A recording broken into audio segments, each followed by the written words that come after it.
I didn't believe in fate until the night I heard them plotting his murder. The dinner rush at Luciano's had finally slowed to a hum, just a handful of tables left, the kind of wealthy patrons who lingered over espresso and dessert like they owned the place. Maybe they did.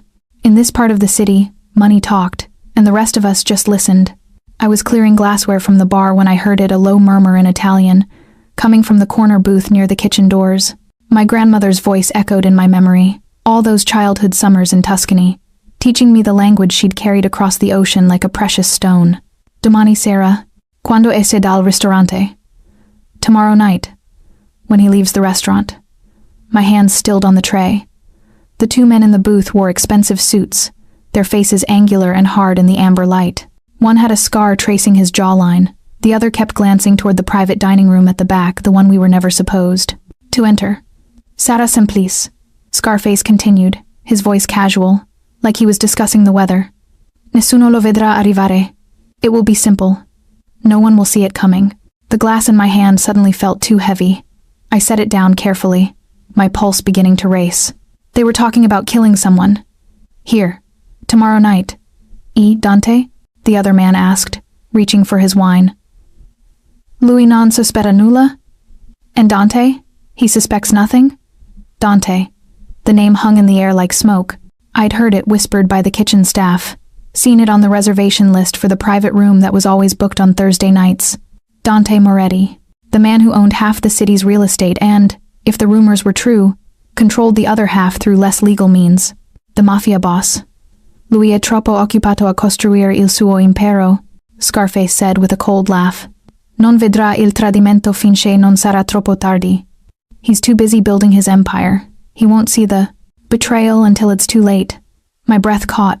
I needed to move, to walk away, to pretend I understood nothing. But my feet had grown roots into the floorboards. That's when the door to the private dining room opened. He stepped out like darkness given form, tall, broad-shouldered, wearing a black suit that probably cost more than my yearly rent. His dark hair was perfectly styled, his jaw sharp enough to cut glass, but it was his eyes that stopped me cold.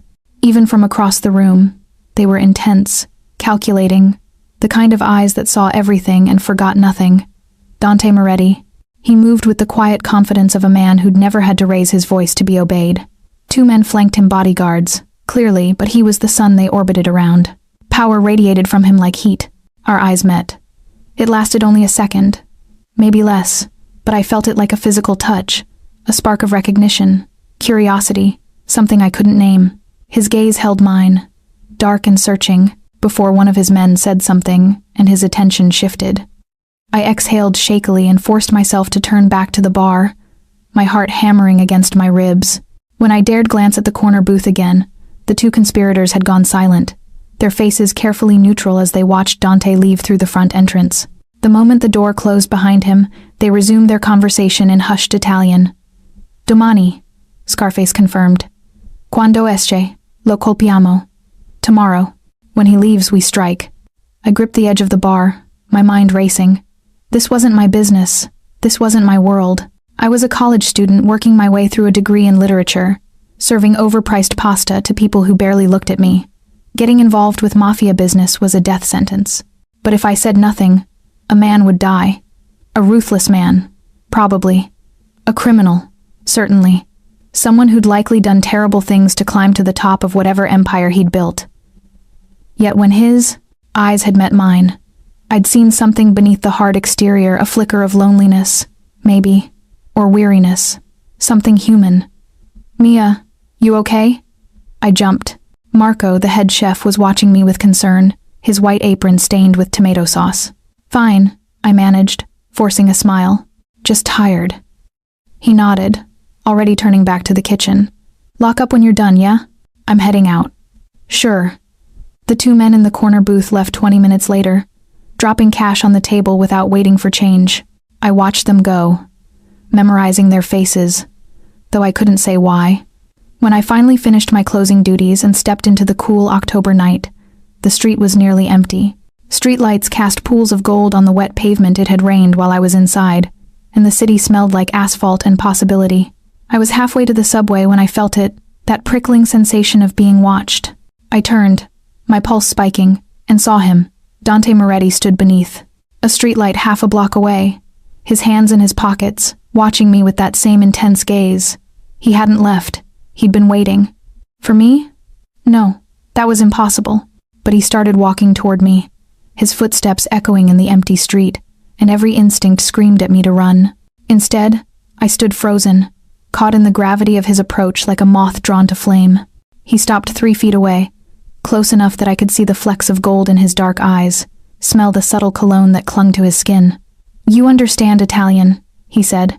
It wasn't a question. My mouth went dry. I saw your face when those men were talking." His voice was low, controlled, dangerous. You understood every word. My heart was a wild thing in my chest. Lying seemed pointless. Yes. Something shifted in his expression: interest, calculation, perhaps approval. "Then you know what they're planning." I nodded, unable to look away from him. He stepped closer, and I caught my breath. Close. He was overwhelming, tall, powerful, with an intensity that made the air between us feel charged with electricity. "Tell me," he commanded softly. "What did you hear?" And in that moment, with his dark eyes burning into mine and the weight of his attention making me feel more alive than I'd felt in years, I made the choice that would change everything. I told him. He listened without interrupting, his expression unreadable as I recounted every word I'd heard. The street around us felt like a stage set, empty and waiting, with only the distant hum of traffic to remind me we weren't completely alone. When I finished, silence stretched between us like a living thing. "You're certain of what you heard?" Dante finally asked, his voice carefully neutral. "Yes." My voice came out steadier than I felt. "They said tomorrow night, when you leave the restaurant. They mentioned someone named Marco Valente," he finished, his jaw tightening almost imperceptibly. "The one with the scar. You know him?" A bitter smile touched his lips. "He's my cousin, or was, until tonight." The weight of that simple statement hung in the air. Family. Betrayal. The oldest story in the world, given new teeth. "I'm sorry," I said, though I wasn't sure what I was apologizing for. He studied me for a long moment, his dark eyes searching my face like he was trying to solve a puzzle. "What's your name?" "Mia. Mia Chen. Mia." He said it slowly, tasting the syllables. "You speak Italian, but your name is Chinese." My mother's side. I wrapped my arms around myself, suddenly aware of the October chill. "My grandmother taught me. She was from Florence." "And you work at Luciano's." "I'm a student. The job pays tuition." Another silence, this one heavier than the last. I could see him thinking, calculating, weighing options I couldn't begin to guess at. This close, I noticed details I'd missed before: a small scar above his left eyebrow, the way his hands were completely still at his sides, the expensive watch glinting on his wrist. Everything about him screamed control, except for that intensity in his eyes that made me feel like I was standing too close to a fire. "You should go home," he said finally. "Forget what you heard. Forget this conversation." Relief and disappointment warred in my chest. "Okay." I turned to leave, but his voice stopped me. "Mia," I looked back. He'd stepped closer, near enough now that I could feel the heat radiating from him. "Why did you tell me?" he asked quietly. "You could have stayed silent. Safer that way."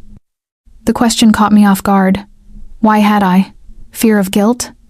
Some misplaced sense of justice? Or was it that moment when our eyes met in the restaurant? When something in his gaze had made him feel real to me? Human. Worth saving? "I don't know," I admitted. "It felt like the right thing to do." He laughed, a short, sharp sound without much humor. "The right thing. In my world, morality is a luxury most people can't afford. Then maybe your world needs better people in it." The words left my mouth before I could stop them. Bold and naive and probably suicidal. I waited for anger, for the mask to slip and show me the ruthless man everyone whispered about. Instead, something softened in his expression, just for a heartbeat. So quick I might have imagined it.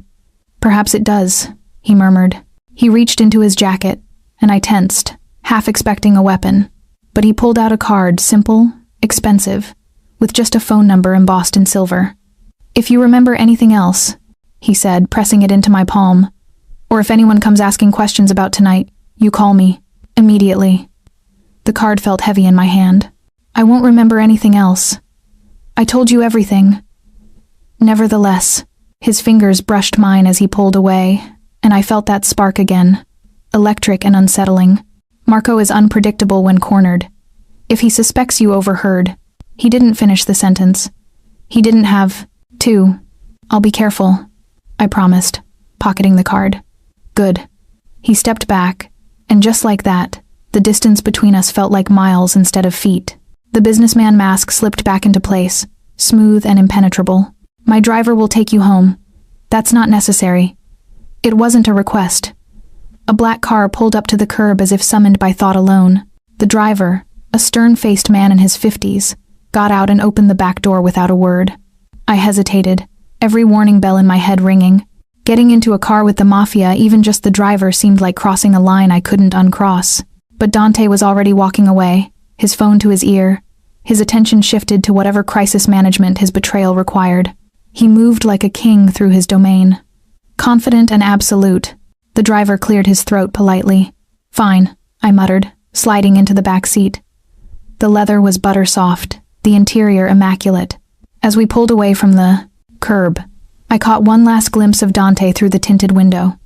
He stood beneath the streetlight, watching my departure, his expression unreadable. Then we turned a corner, and he disappeared. The driver was silent during the 20-minute ride to my apartment in Brooklyn. When we arrived, he got out and opened my door with the same professional courtesy. "Miss Chen," he said as I stepped onto the sidewalk. "A word of advice, if I may." I waited. Mr. Moretti doesn't let many people close. Those who get there. He paused, choosing his words carefully. They either become invaluable, or they become liabilities. There's rarely an in-between. My pulse quickened. I'm not trying to get close to anyone. No, he agreed, a hint of something sympathy, perhaps in his weathered face. But sometimes fate doesn't ask permission. He got back in the car and drove away, leaving me standing on the empty street with those words echoing in my head. I climbed the 3 flights to my apartment, locked the door behind me, and pulled out the card Dante had given me. Just a phone number, elegant and simple. I should throw it away, forget tonight ever happened, go back to my normal life of classes and coffee and books. Instead, I tucked it into my wallet, next to my student ID, and tried to ignore the fact that my hands were shaking. I didn't sleep that night. Every time I closed my eyes, I saw Dante's face, the intensity of his gaze, the way he'd listened to me with complete focus, like I was the only person in the world. And beneath it all, that flicker of something vulnerable I'd glimpsed before his walls slammed back into place. By morning, I'd convinced myself it was over. I'd done my good deed, delivered my warning. Whatever happened next was his world, not mine. Then I walked into Luciano's for my Thursday evening shift, and found a white rose on the hostess stand with my name on it. Secret admirer? Gianna? The hostess waggled her eyebrows as she tied her apron. Spill. My fingers trembled as I picked up the small card attached to the stem. The handwriting was bold, masculine, efficient. "Thank you for your honesty. D." That was all. No explanation, no context, just those 6 words and a single initial. "Well?" Gianna pressed. "Just someone I helped yesterday." I managed, tucking the card into my pocket before she could see it. "It's nothing." But it didn't feel like nothing. It felt like a door I'd thought was closed had just cracked open again. The shift passed in a blur of orders and small talk. I kept glancing at the private dining room, half expecting Dante to appear, but it remained empty. The corner booth where his cousin had plotted his murder sat vacant all night. I was wiping down tables near closing when Marco, the head chef, emerged from the kitchen looking pale. "Did you hear?" he asked, his voice low. My stomach dropped. "Hear what?" "Marco Valente. They found him this morning in the harbor. Apparent suicide jumped. Off the pier, they're saying." He shook his head. "Always knew that family was cursed." The dish towel in my hand felt too heavy. "Suicide? That's the official story." Marco's eyes met mine, knowing. "But in this neighborhood, we all know what suicide really means." He walked away, leaving me frozen by the table.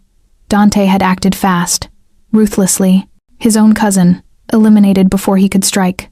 The rose in my apron pocket suddenly felt less like a thank you and more like a reminder. This was the world I'd stepped into, where betrayal was answered with death, where mercy was a weakness, where a white flower could carry the scent of blood beneath its perfume. I should have been horrified. Instead, a traitorous part of me whispered, "He protected himself. You helped him survive." "Mia," I spun around. One of Dante's bodyguards, the one who'd been with him last night, stood by the door. Up close, he was enormous, his suit barely containing the muscle beneath. "Mr. Moretti requests your presence," he said, his voice surprisingly gentle for someone so intimidating. "If you're willing." Every rational thought screamed at me to refuse, to run, to call the police. Though what would I even report? A suspicious rose? A dead man the news was calling a suicide? "Where?" I heard myself ask. "His home. My car is outside." This was insane. Going to a Mafia boss's house, alone, after his cousin had just turned up dead.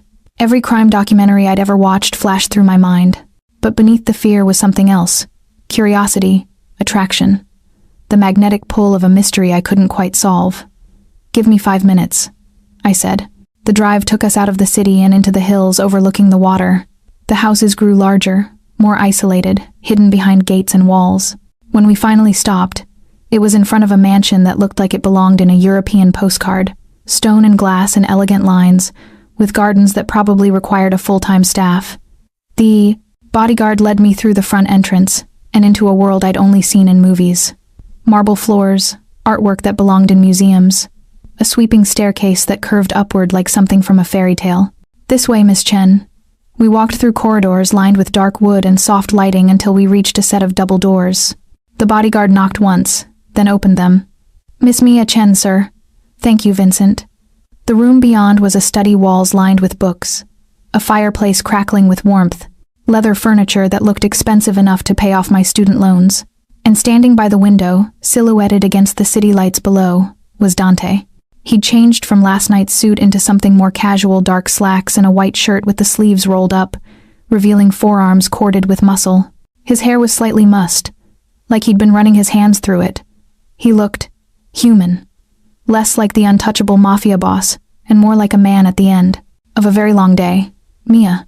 He turned as Vincent closed the doors behind me, leaving us alone. "Thank you for coming." Did I have a choice? A ghost of a smile touched his lips. "Always. I don't force women to visit me. Just your enemies to jump off piers?" The words came out sharper than I intended, fueled by nerves and confusion and the reality of what I'd become complicit in. Dante's expression didn't change, but something shifted in his eyes. Acknowledgement, perhaps, or respect. "Marco made his choice when he decided to betray his family," he said quietly. "I simply accelerated the consequences. That's one way to put murder. Is it murder to cut out a cancer before it spreads?" He moved closer, each step measured and deliberate. "He would have killed me, Mia.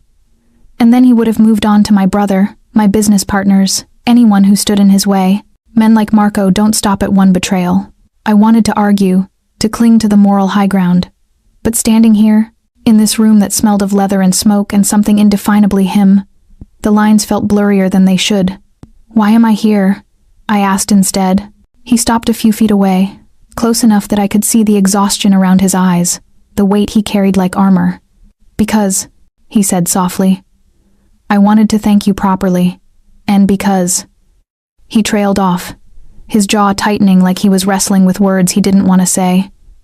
"Because," I prompted. His dark eyes met mine, and in them I saw conflict, desire, and something that looked dangerously like longing. "Because I haven't been able to stop thinking about you since last night." The confession hung between us like a dare.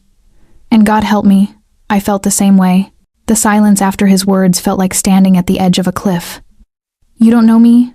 I said, my voice barely above a whisper. "No," Dante agreed, "but I want to." He moved to a bar cart near the window, poured 2 glasses of amber liquid whiskey, by the pala, smell, and offered one to me. I took it, grateful for something to do with my hands. "I've spent my entire life surrounded by people who want something from me," he continued, his gaze distant. "Power, money, protection, favors. Everyone has an angle, a strategy, a way to position themselves for maximum advantage." He took a sip of his drink, and I watched the way his throat moved, hating myself for noticing.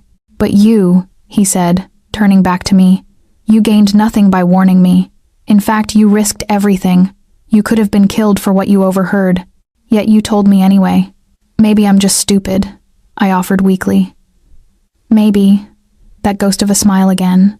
Or maybe you're the rarest thing in my world, someone genuine. The word landed like a stone in water, rippling outward through all my defenses. I wanted to dismiss it, to laugh it off, but the way he was looking at me made it impossible. This is crazy, I said instead. You're you, and I'm a woman who speaks 3 languages, works 2 jobs to pay for college, and has the courage to confront a stranger about murder. He set his glass down. Don't diminish yourself, Mia. I've met presidents with less spine than you showed last night. Heat crept up my neck. Flattery seems beneath you. It's not flattery if it's true. He was closer now, though I hadn't seen him move. The air between us felt charged, dangerous, like the moment before lightning strikes. Why did you bring me here? I asked again, needing to understand. Really? Dante was quiet for a long moment, his dark eyes searching mine. When he finally spoke, his voice was rough, unguarded in a way that made my chest tight. Because for the first time in 10 years, I met someone who looked at me and saw a man worth saving. The vulnerability in those words stole my breath. Everyone else sees the empire, he continued. The power, the money, the violence. They see Dante Moretti, the king of the underworld.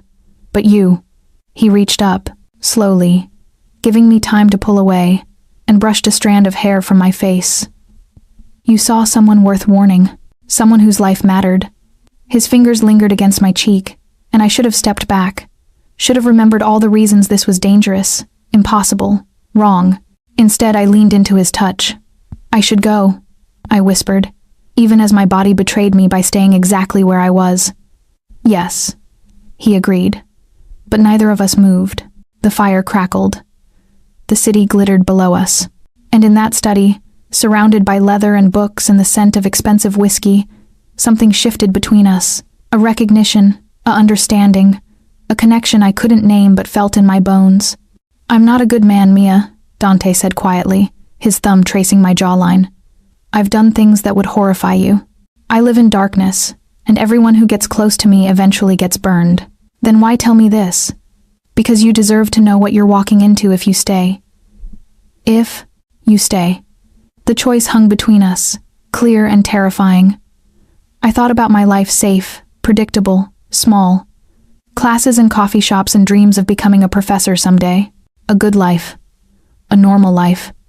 The kind of life where men like Dante Moretti existed only in movies and news reports. Then I thought about how I'd felt last night when his eyes met mine. How I'd felt an hour ago when I found his rose. How I felt right now, with his hand against my face and his gaze burning into mine like I was the only thing in the world that mattered. Alive. I felt alive. One question, I said. Anything. If I walk away right now, will you let me go? No consequences, no following, just back to my normal life? Something flickered across his face, disappointment, maybe, or resignation. Yes, he said, and I knew he meant it. Vincent will take you home. You'll never hear from me again. I believed him. Dante Moretti might be a lot of things, but I somehow knew he wasn't a liar. Not about this. And if I stay? The words left my mouth before I could stop them. His eyes darkened with an intensity that made my pulse race. Then everything changes. That's not an answer. It's the only one I have. His hand dropped from my face, but he didn't step back. I don't know what this is between us, Mia. I only know that I haven't felt this pull toward anyone in longer than I can remember, and I'm selfish enough to want to explore it, even knowing I shouldn't. Honesty. Raw, unfiltered honesty from a man who probably dealt in lies and shadows every day. It should have scared me. Instead, it made me want to know more, to peel back the layers of Dante Moretti and find the person underneath the reputation. I have class tomorrow, I said finally, and a shift at the restaurant. I'll make sure you're there, he promised. And after, we see where this goes. Slowly. On your terms. He stepped back, giving me space to breathe. I won't rush you, Mia. I won't push. But I also won't pretend I don't want to spend every moment I can in your presence. God, the way he spoke formal, old-fashioned, like words were things to be weighed and measured. It should have felt awkward. Instead, it felt like being seen, truly seen, by someone who understood the weight of language. "This is insane," I said, for what felt like the 100th time. "Probably," he agreed. "You're dangerous." "Definitely. I don't even like you." The lie tasted bitter on my tongue. His smile was slow, knowing, devastatingly attractive. Liar. And there it was, that spark between us, undeniable and terrifying and intoxicating. I took a deep breath, feeling like I was standing at a crossroads where both paths led into unknown territory. "1 week," I said. "Let me see your world for 1 week. Then I decide if I stay or go." Dante's eyes flashed with something: triumph, relief, hunger, but his voice remained controlled. "1 week," he agreed. "Starting now." He held out his hand. I took it, and felt the earth shift beneath my feet. The week that followed existed in a strange kind of dream. Dante kept his word about my schedule. Vincent picked me up for class, waited patiently outside the library during my study sessions, then drove me to the restaurant for my shifts. The first day, I felt ridiculous, like a child playing dress-up in someone else's life. By the third day, I'd stopped protesting. But the nights were different. After work, instead of taking the subway home, Vincent would drive me back to Dante's mansion. Sometimes we'd have dinner, elaborate meals prepared by his private chef, served at a table that could seat 20 but held only 2. Other times, we'd sit in his study, me curled up on the leather couch with a book while he worked at his desk, handling the empire I tried not to think too hard about. It should have been boring. Instead, it was the most comfortable I'd felt in years. "You're staring," Dante said without looking up, from the contract he was reviewing. I smiled, caught. "Sorry. Don't be." He set his pen down and leaned back in his chair, finally meeting my eyes. "I like it when you look at me." Heat crept up my neck. 5 days in, and he could still make me blush with a single sentence. "Tell me something," I said, deflecting. "How did you end up in this life?" It was the first truly personal question I'd dared to ask. We'd talked about books, about my classes, about his opinions on city politics and art, and a dozen other safe topics. But never about this, the empire, the violence, the darkness he'd warned me about. Dante was quiet for a long moment, his expression unreadable. I thought he might deflect, change the subject, remind me that some doors stayed closed. Instead, he stood and walked to the window, hands in his pockets, shoulders tight. "My father," he said finally, his voice low, "built this empire from nothing. He was brilliant, ruthless, and utterly without mercy. I watched him destroy lives without hesitation, all for the sake of power and money." He paused, and I waited, barely breathing. When I was 18, he gave me a choice: join the family business and learn to be strong, or leave and be considered dead to him. I chose to stay. His jaw tightened. Not because I wanted the power, because my younger brother was only 12, and someone needed to protect him from our father's world. The pain in his voice was raw, real, human. "So I learned," he continued, "how to be hard, how to make the difficult choices, how to carry the weight of an empire on my shoulders and never let anyone see me stumble." "And your father?" I asked gently. "Dead. Heart attack 5 years ago."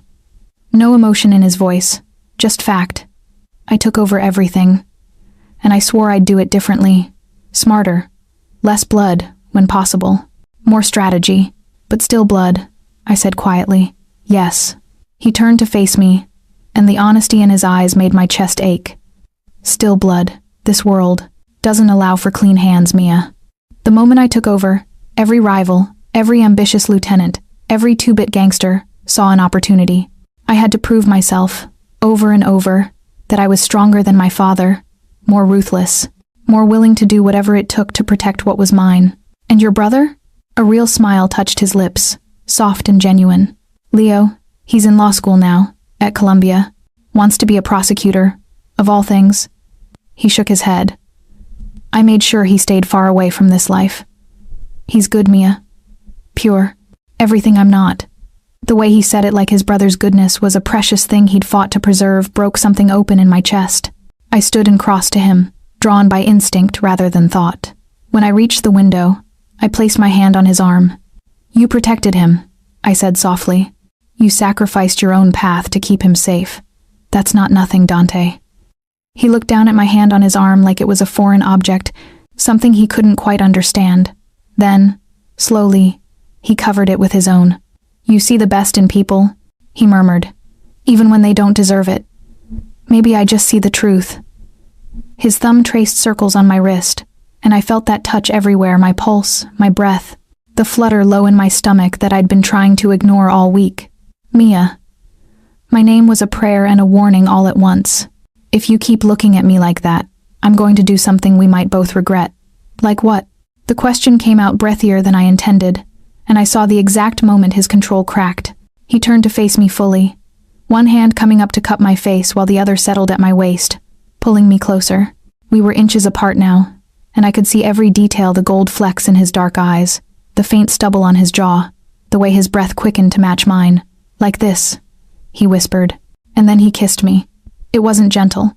It was fire and hunger and weeks of tension finally breaking free. His mouth claimed mine with an intensity that stole my breath, demanding and giving all at once. I gasped against his lips, and he took advantage, deepening the kiss until I forgot where I ended, and he began. My hands found his shirt, fisting in the fabric, pulling him closer. He made a sound low in his throat, possessive and pleased, and backed me against the bookshelf, his body pressing against mine in a way that made every nerve ending sing. "God, Mia," he breathed against my mouth, his forehead resting against mine. "You're going to destroy me."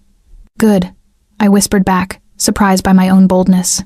He laughed a real laugh, full of genuine pleasure, and kissed me again, slower this time but no less intense. We might have stayed there forever, lost in each other, if Vincent's voice hadn't crackled through the intercom. "Sir, we have a situation." Dante tensed, pulling back just enough to meet my eyes. The heat was still there, burning between Wednesday, us, but reality was crashing back in. "What kind of situation?" he asked, his voice rougher than usual. "The Rossi family. They're here." Every muscle in Dante's body went rigid. He stepped back, his expression shifting from the man who'd just kissed me breathless to the Mafia boss who commanded an empire. "Stay here," he ordered, already moving toward the door. "Dante, please, Mia." He stopped, looked back at me with eyes full of conflict. "Just stay here. I need to know you're safe." Then he was gone, leaving me alone in the study with swollen lips and a racing heart, and the terrible certainty that the week I'd asked for was about to become much more complicated. I waited in the study for 10 agonizing minutes before curiosity and concern won out over obedience. Moving quietly, I slipped into the hallway. Voices drifted up from downstairs, tense and sharp. I crept to the top of the staircase, staying in the shadows, and peered down into the foyer below. Dante stood, facing 3 men in expensive suits, Vincent and 2 other guards flanking him. But it was the man in the center who commanded attention, older, gray-haired, with cold eyes and a smile like a knife edge. "Dante," the man said, his voice smooth as silk. "You've been avoiding my calls." "I've been busy, Roberto." "Too busy for family?" Roberto Rossi, I recognized the name from whispered conversations at the restaurant, spread his hands in mock hurt. "Your father and I were like brothers. I would have thought his son would show more respect to old alliances." "Old alliances," Dante said coolly. "Died with my father. We both know that." "Perhaps." Roberto's smile didn't reach his eyes. "But new alliances can be forged, especially when they're mutually beneficial. What do you want?" "Direct. I like that." Roberto pulled out a folder from inside his jacket and held it out. "I'm proposing a merger.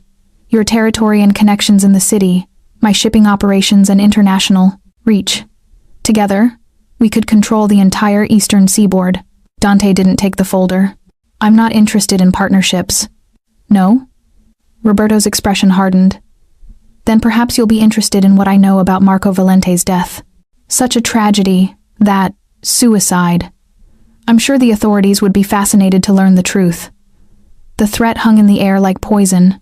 "Careful, Roberto," Dante said softly, and even from the stairs I could hear the danger in his voice. "Threats don't become you." "Not a threat. A reminder." Roberto finally lowered the folder. "You're powerful, Dante, but you're not invincible. You have weaknesses, vulnerabilities." His eyes flicked upward, and my heart stopped as I realized he was looking directly at where I hid in the shadows. "Precious things that can be taken away." Ice flooded my veins. "If you touch her," Dante said, his voice dropping to something lethal, "there won't be a hole deep enough for you to hide in." Roberto laughed. So protective. How sweet. But you misunderstand me. I'm simply pointing out that a man with something to lose has more reason to cooperate. He straightened his tie. Think about my offer, Dante. You have 1 week to decide. After that. He shrugged. Well, accidents happen to those who refuse good business. He turned and left, his men following. The moment the door closed behind them, Dante's composure cracked. He slammed his fist into the wall, the sound echoing through the mansion. Sir, Vincent started. Find out everything, Dante commanded, his voice tight with barely controlled fury. Where he's staying, who he's working with, every move he makes. I want eyes on him 24/7. Already on it. Dante ran both hands through his hair, and in that moment, he looked exhausted, weary, like the weight of his world was crushing him from the inside out. I must have made a sound, because suddenly his eyes snapped up to where I stood on the stairs. I told you to stay in the study, he said. But there was no heat in it. Only resignation. I'm not good at following orders, I replied, descending the stairs on shaky legs. When I reached the foyer, Vincent and the other guards quietly disappeared, giving us space. Dante watched me approach, his expression guarded. How much did you hear? He asked. Enough. I stopped a few feet away, suddenly uncertain. He threatened me. Because of you. Yes, you should have told me. What? Dante's voice sharpened. That getting close to me puts a target on your back? I did tell you, Mia. I warned you from the beginning that everyone around me gets burned. You didn't tell me there were people actively watching us, people who would use me as leverage, because I thought I could protect you. He stepped closer, frustration and fear warring in his eyes. I thought if I kept you close, kept you safe here, you'd be fine. But Roberto. He shook his head. He's more connected than I realized. More desperate. Then, let me go. The words hurt to say. End this. Send me home. I'll disappear. No. The word was absolute. It's too late for that. You've been seen with me, Mia. You're in my house, under my protection. Sending you away now would only make you more vulnerable. So I'm trapped.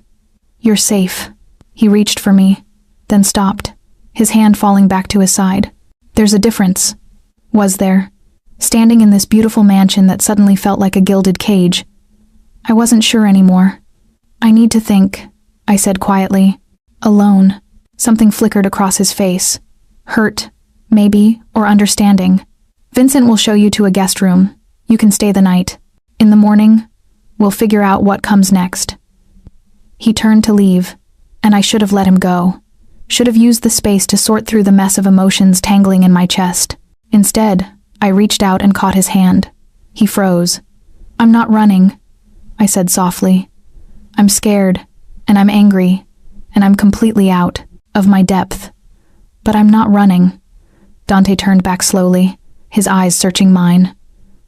You should be. Roberto Rossi has destroyed men stronger than me. He won't hesitate to hurt you if it serves his purposes. Then we'll deal with him. Together. Together. He said the word, like it was foreign to him, like he couldn't quite believe I meant it. Mia, you don't understand what you're committing to. Maybe not. I stepped closer, until we were inches apart. But I understand that whatever this is between us, it's real.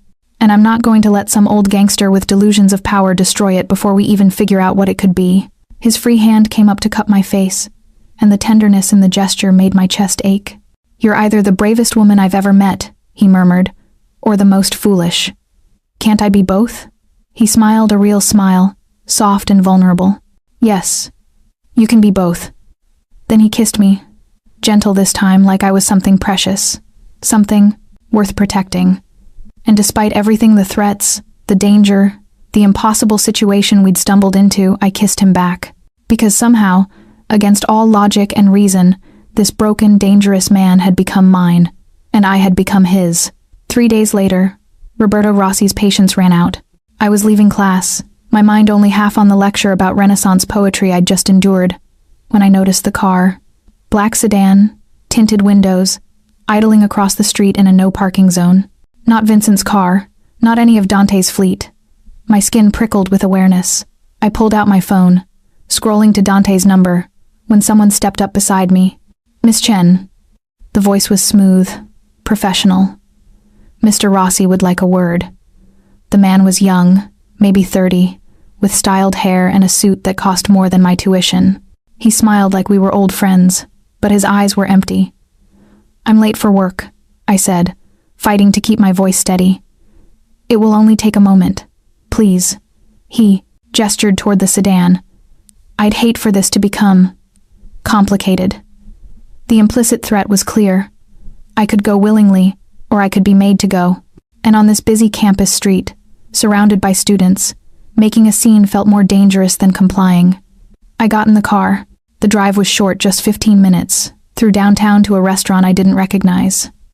Upscale, expensive, the kind of place that required reservations weeks in advance. The young man led me through the main dining room to a private section in the back, where Roberto Rossi sat alone at a table set for two. "Mia Chen." He stood as I approached, all old-world charm. "Thank you for joining me. Please sit." I remained standing.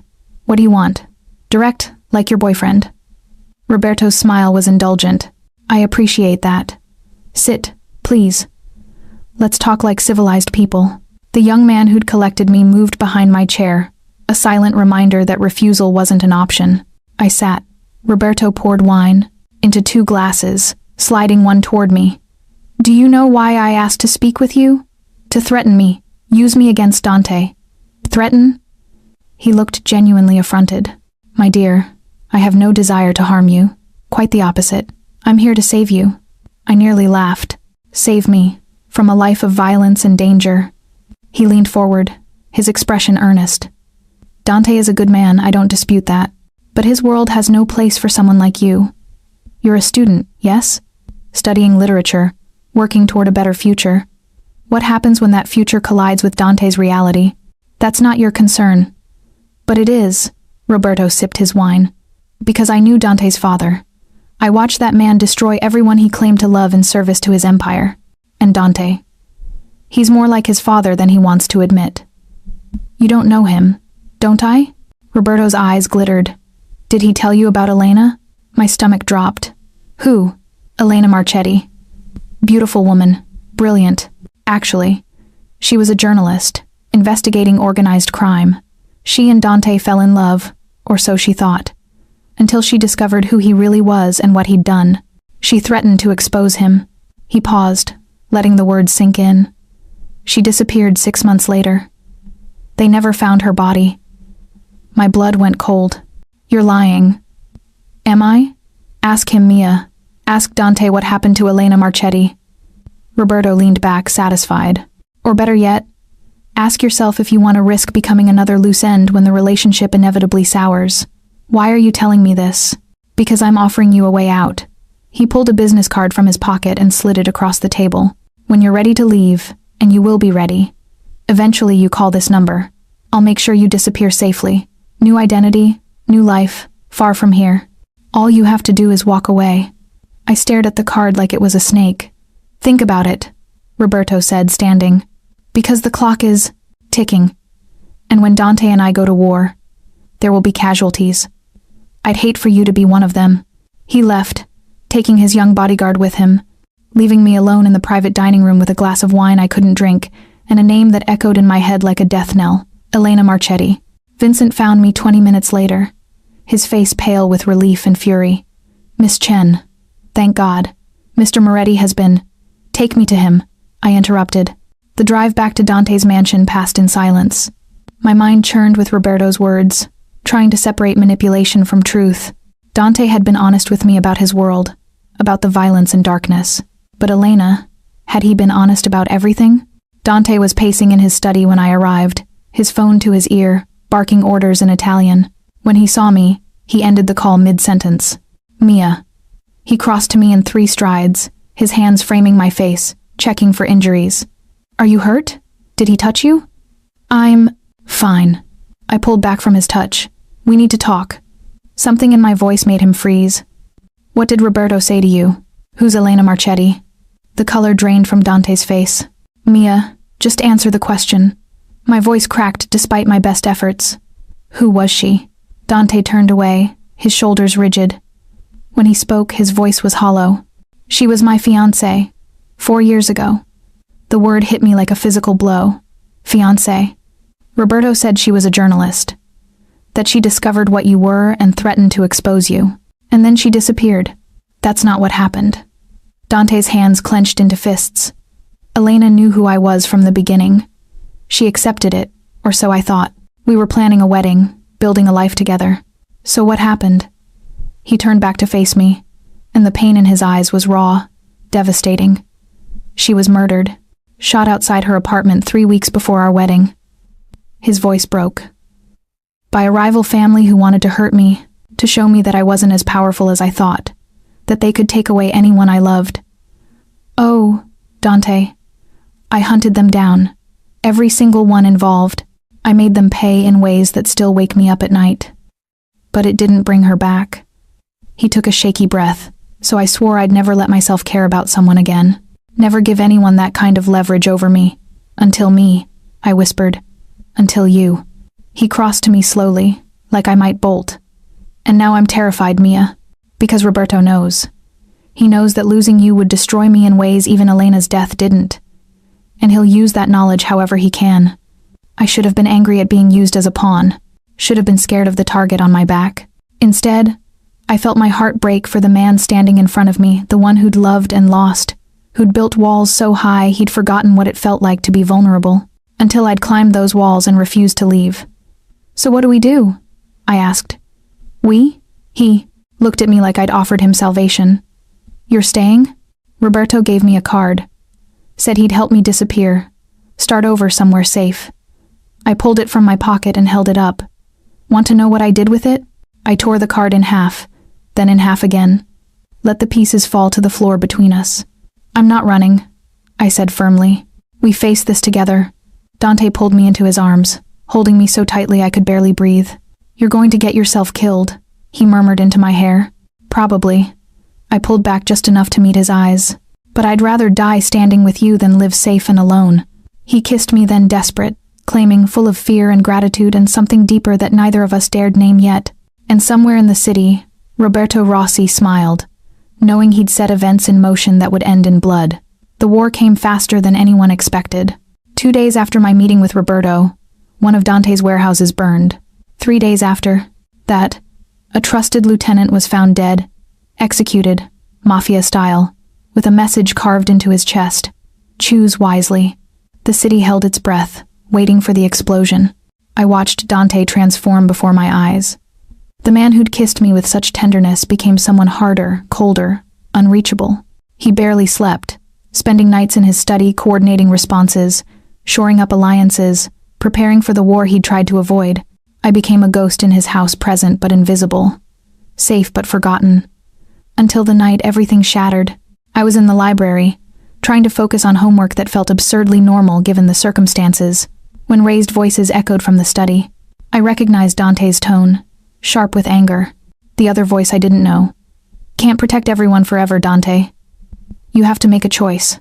I've made my choice. Mia stays. At what cost? The unknown voice rose in frustration. Roberto won't stop until he's destroyed everything you've built. Your men are getting nervous, questioning your judgment. Then they can leave.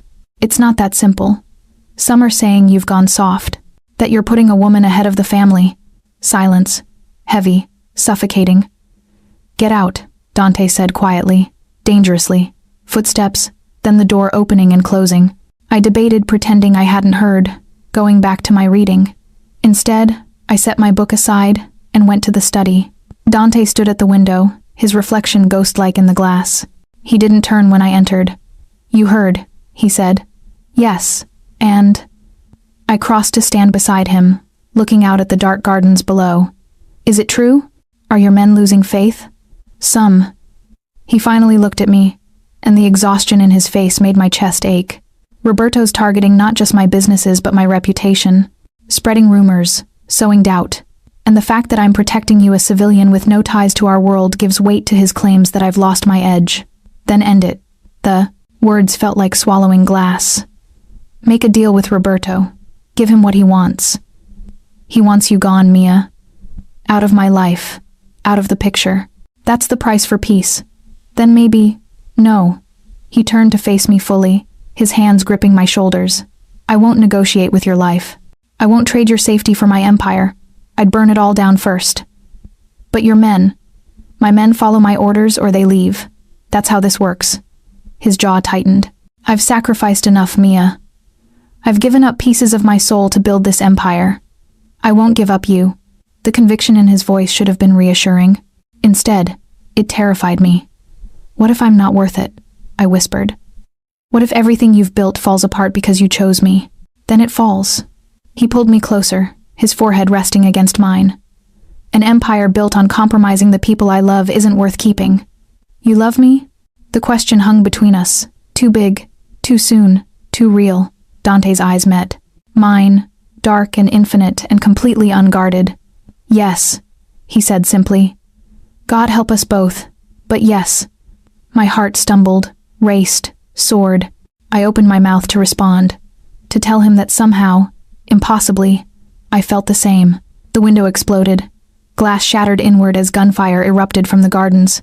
Dante threw himself over me, taking us both to the ground behind his desk as bullets tore through the study. I screamed, the sound drowned out by the roar of automatic weapons.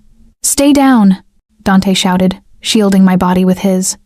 More gunfire, closer now, shouts in Italian.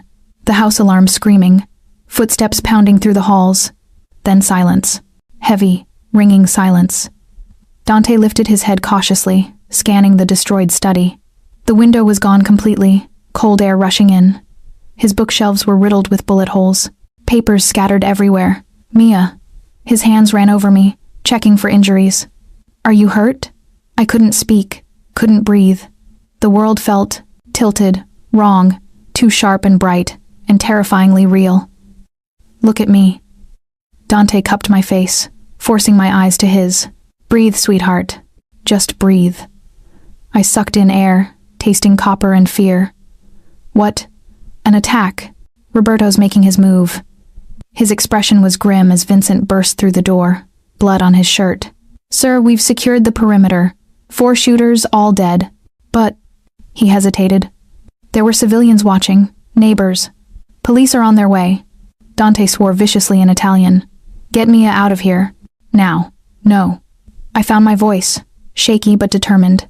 I'm not leaving you. Mia, if the police find you here, I don't care. I grabbed his hand. You just said you wouldn't trade me for your empire.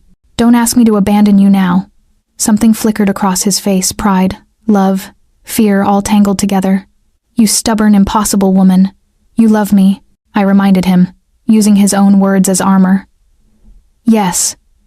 He kissed me hard, quick, desperate. Which is why you need to go. If Roberto connects you to this attack, to the bodies, you'll become a target in ways I can't protect against. The law, Mia.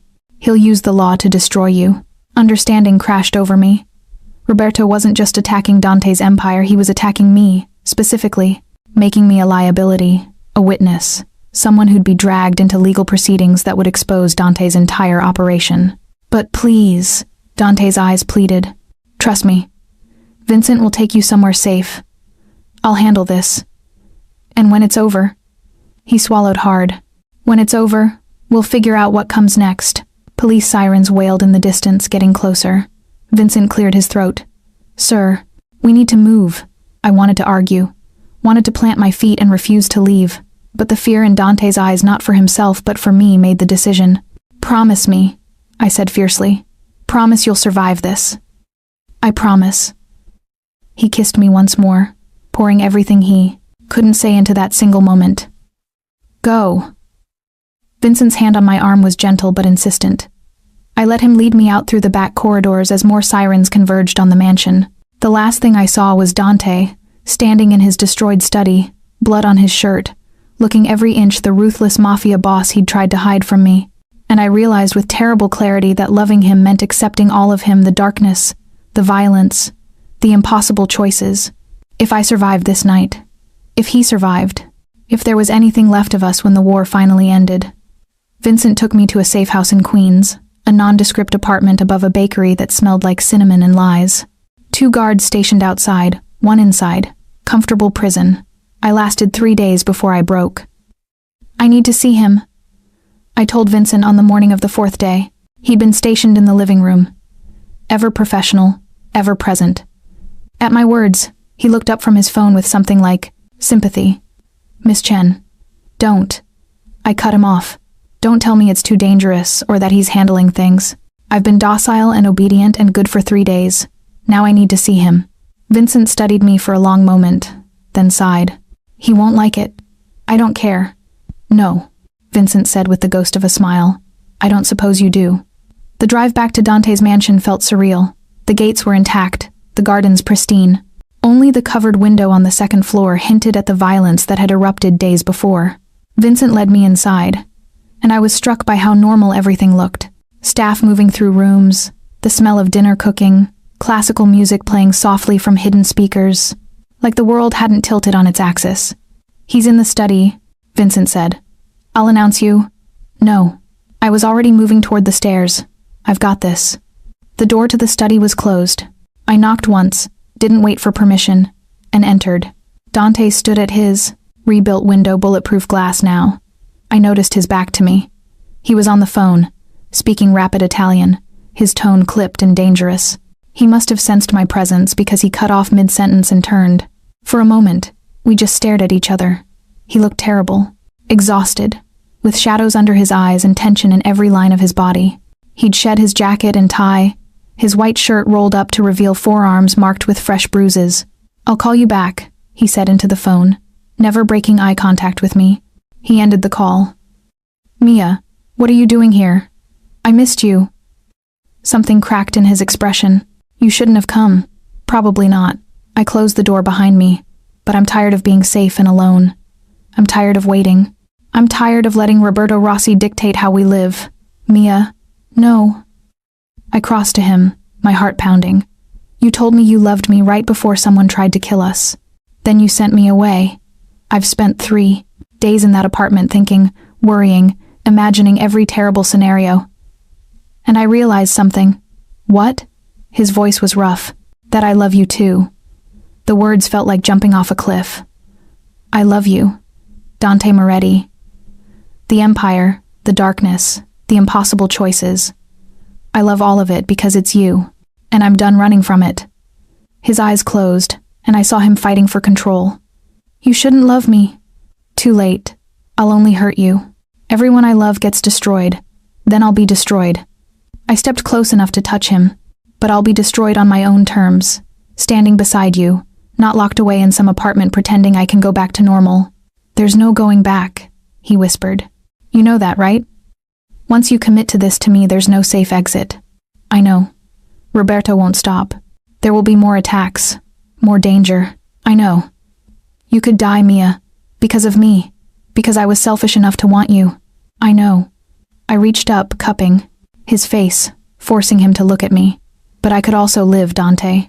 Really live. Not the half-life I had before, where every day was just going through motions. You make me feel alive. His control shattered. He pulled me against him, crushing his mouth to mine with a desperation that stole my breath. I kissed him back just as fiercely, pouring 3 days of fear and longing and love into the connection between us. I love you, he breathed against my lips. God, Mia, I love you so much it terrifies me. Show me. His eyes darkened with need and something deeper, vulnerability. Trust, surrender. He kissed me again, slower this time but no less intense, as his hands found the hem of my shirt. Are you sure? Yes. I'd never been more certain of anything. What followed was a blur of skin and sensation, clothes discarded, hands exploring, breathless whispers of names and promises. Dante was reverent and demanding by turns, taking his time to learn every curve, every sound I made, every way to make me gasp. When he finally laid me on the leather couch, his body covering mine, I felt complete for the first time in my life. I'll protect you, he murmured against my throat. With everything I am, I'll keep you safe. I know. I pulled him down for another kiss. And I'll stand beside you. Through everything. Everything. He agreed, and then words became unnecessary. We came together like a storm, fierce and inevitable and absolutely right. And in those moments of complete connection, the empire didn't matter. The danger didn't matter. Nothing mattered except us, this moment, this choice we'd both made to leap into the unknown together. Afterwards, we lay tangled together on the couch, his hand tracing idle patterns on my bare shoulder. Roberto sent a message today, Dante said quietly. A final ultimatum. I tensed. What kind of ultimatum? A meeting. Tomorrow night. Just him and me. No guards. No weapons. One last chance to negotiate peace. It's a trap. Probably. His arm tightened around me. But I have to go. If there's even a chance of ending this without more bloodshed. Then I'm coming with you. Absolutely not. I sat up, meeting his eyes. You said we're partners now. That means I get a say. And I say we face Roberto together. Mia, it's too dangerous. Everything about us is dangerous. I leaned down, kissing him softly. But we're stronger together than apart. You know I'm right. He stared at me for a long moment, conflict warring in his expression. Finally, he sighed. You're going to be the death of me. Or your salvation. I smiled. Time will tell. He pulled me back down beside him, and we lay there in the gathering dusk, two people who'd chosen each other against all logic and reason. Tomorrow would bring whatever it brought. Tonight, we had each other. And for now, that was enough. The meeting place Roberto chose was fitting for a man obsessed with power. The ruins of an old cathedral on the edge of the city, abandoned for decades, with broken stained glass and an altar that had forgotten God's name. Dante and I arrived as the sun bled into the horizon, painting the ruins in shades of crimson and gold. Last chance to turn back, Dante said, his hand tight on mine. Not a chance. He smiled small, sad, proud. My fearless Mia. Your foolish Mia, I corrected. That too. We entered the cathedral through the main doors, our footsteps echoing on cracked stone. Roberto waited at the altar, alone as promised, wearing a dark suit and an expression of triumph. Dante. And the lovely Miss Chen. He spread his arms. I'm pleased you both came.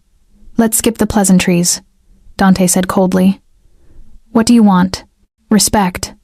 Roberto's smile faded. Your father understood that. He knew the old ways, the importance of hierarchy and tradition. But you, he shook his head. You think you can modernize our world, make it civilized. You think love makes you stronger. It does. No. Roberto's voice hardened. It makes you weak, vulnerable, distracted. Your father would be ashamed. My father, Dante said quietly, was a monster who destroyed everyone who loved him.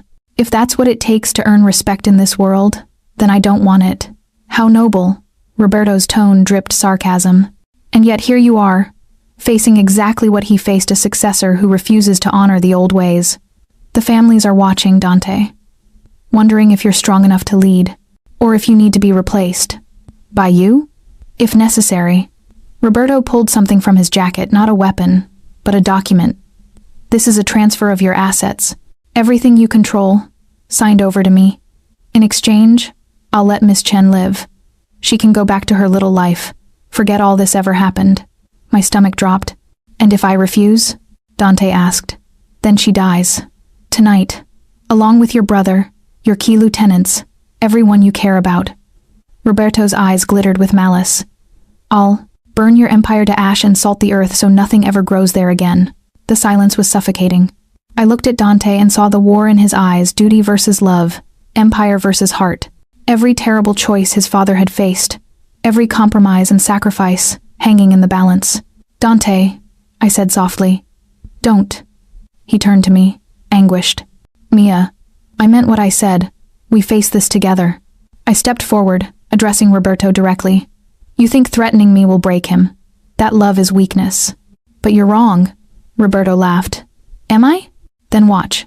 He raised his hand, and figures emerged from the shadows, men with guns, at least a dozen, surrounding us in a perfect circle. You're outgunned, outnumbered, and out of options, Roberto said. So I'll ask one final time. Sign the papers, Dante.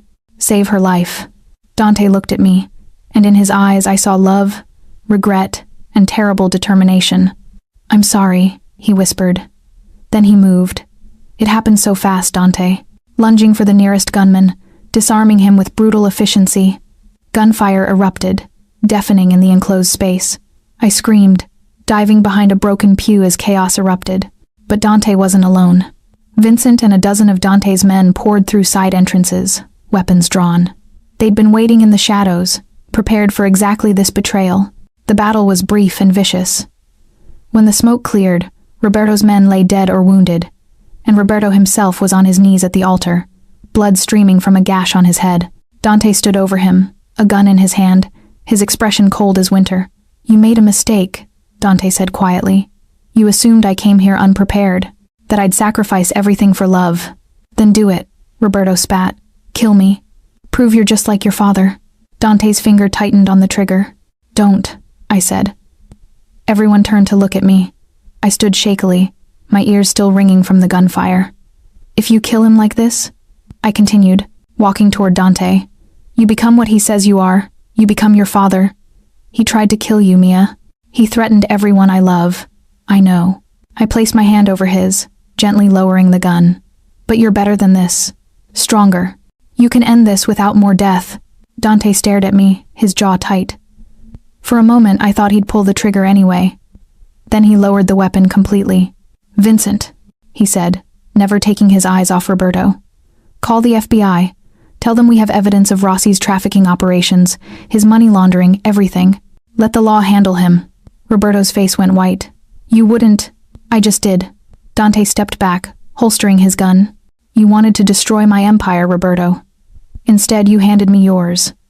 As Vincent made the call, I moved to Dante's side. He wrapped an arm around me, holding me close. "You saved me," he murmured. Again. "That's what partners do." 3 months later. The restaurant was small, intimate, tucked, away in a neighborhood far from Dante's empire. We sat at a corner table, sharing pasta and wine and comfortable silence. Roberto Rossi was in federal custody, awaiting trial on 17 counts. Most of his organization had folded or been absorbed by other families. Dante's empire stood stronger than ever, but different, cleaner, with fewer shadows. "I have something for you," Dante said, pulling a small box from his jacket. My breath caught. "Dante, it's not what you think." He smiled. "Open it." Inside was a key on a simple chain. "To what?" "An apartment. In your name. Near campus."